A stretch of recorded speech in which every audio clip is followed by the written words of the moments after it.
Everybody talks about how hard dating gets after 40. And sure, some of that is true. By this point, we've all collected a few scars, a few disappointments, a few stories about people who promised forever but barely made it to Friday. But lately, I've been wondering if the problem isn't age. Maybe the problem is what we were taught love is supposed to be. Because when I listen to people talk about dating now, it sounds less like they're looking for a relationship and more like they're assembling furniture.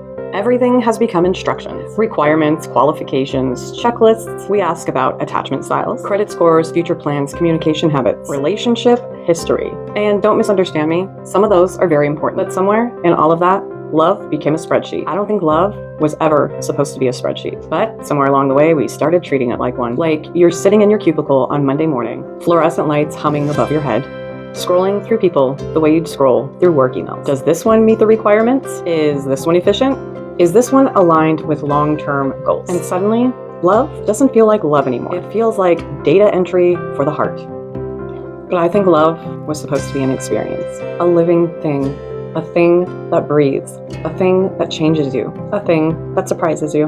But we're so afraid of getting hurt that we try to engineer certainty. Like we're architects trying to build a perfect structure for something that was never meant to be built like that. We keep reaching for perfection, for symmetry, for something stable enough to never collapse. And certainty feels safe until it doesn't. Because love isn't a machine. We can't buy the pieces, cheap parts that we bolt together, expecting our choices to build something through someone else that will last. It's a wilderness.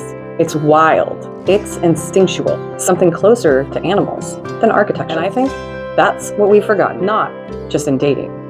In life, we've become obsessed with finding people who are finished. Finished healing, finished growing, finished changing, finished becoming. As if one day someone reaches a magical point where they stay the same.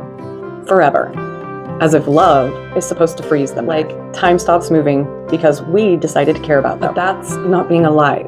Being alive is becoming every single day. The person I was 5 years ago isn't here anymore. The person I'll be 5 years from now hasn't arrived yet. And the same is true for you. So why are we all searching for people as though we're looking for statues? Why are we all trying to find someone permanent in a world designed for evolving?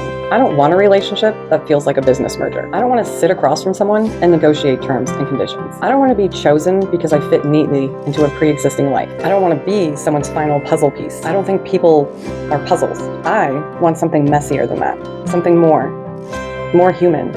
I want to meet somebody and think, wow, this can change everything. Not because they're going to save me, not because they're going to complete me, but because they're willing to explore this strange life beside me. That's what I think we've forgotten. Love is not about finding someone that guarantees that you'll never get hurt. Hurt happens. Love is finding someone worth being vulnerable with anyway. Love isn't finding someone who's done growing. It's finding someone who still has the courage to grow. Love isn't standing still together. It's moving together, changing together, discovering together. People keep saying they want someone who's rooted, and I understand that. I want stability too, but roots aren't meant to keep us trapped. Roots exist so we can keep reaching. A tree doesn't stop growing because it has roots. It grows because it has roots. And maybe that's what I'm looking for. Not somebody who's finished becoming. Not somebody who's figured everything out. Somebody who's built walls so high that nothing unexpected can ever happen to them. I want somebody who still has wonder. Somebody who can look at life and say, I have no idea what's next. And that's okay. Somebody who still has dreams they're afraid to say out loud. Somebody who believes transformation is still possible. Somebody who understands that love is not two completed people standing together. It's two evolving people who keep choosing each other again and again as they continue to change. And maybe that's why dating feels so difficult right now. Not because there aren't good people. There are. Not because there aren't healed people. There are. Not because there's not mature people. There's those too. I still believe. But because so many people have become so focused on protecting their lives, we forgot how to share them. We've become curators instead of explorers, managers instead of dreamers, risk assessors instead of lovers. And I don't know. And maybe that's why so many people feel so lonely sitting across from people who look perfect on paper. Because chemistry isn't found on paper. Wonder isn't found on paper. Connection, not found on paper. You feel it, you build it, you discover it. Together. And maybe at this point in my life, that's all I really want. Not somebody who's arrived, not somebody who has all the answers, not somebody who checks every box. Just somebody who's still curious enough to walk the unknown with me, because I think that is what love was always supposed to be, not a destination, an adventure.